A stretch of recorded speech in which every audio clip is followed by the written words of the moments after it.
अकोला महापालिकेत भाजप विरोधी प्रस्तावित आघाडीबाबत वंचित बहुजन आघाडीचे नेते प्रकाश आंबेडकर यांनी कोणतेही मतभेद नाहीत असा दावा केला आहे।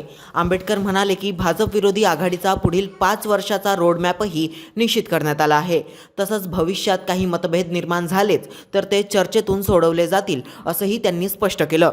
दरम्यान मुख्यमंत्री देवेंद्र फडणवीस यांच्या दाओस दौऱ्यावरही प्रकाश आंबेडकर यांनी जोरदार टीका केली। हा, ते महापौराचा कॅन्डिडेट आम्ही लवकरच जाहीर करू एवढं फक्त सांगतो।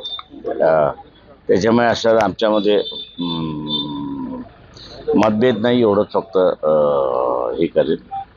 किरकोळ ॲडजस्टमेंट जे आहेत त्या किरकोळ ॲडजस्टमेंट झाल्या की आम्ही सगळंच 5 वर्षाचा आमचा कारभार कसा असणार तो जाहीर करू त्याच्यामध्ये। दुसरं महत्त्वाचं जे आहे ते आज देवेंद्र फडणवीसनी दावोसला जो मटका खेळला त्याचे फिगर्स बाहेर पडले। 30 लाख कोटीचा असणारा मटका महाराष्ट्राला लागला असं त्यांनी सांगितलेलं आहे। माझ्या माहितीप्रमाणे असणारा मागच्याही वेळेस ते दावोसला गेले होते, त्याच्या अगोदरही दावोसला गेले होते, एकनाथ शिंदे सुद्धा दावोसला गेले होते।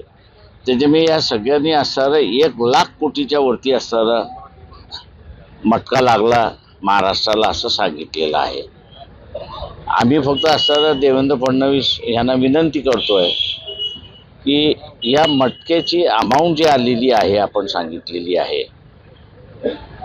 ते कुठल्या कुठल्या जिल्ह्यामध्ये कुठले प्रोजेक्ट्स आले, कशासाठी आपण खर्च केले, काय काय झालं याचं विवरण जर लोकांना दिलं तर अधिक चांगलं होईल।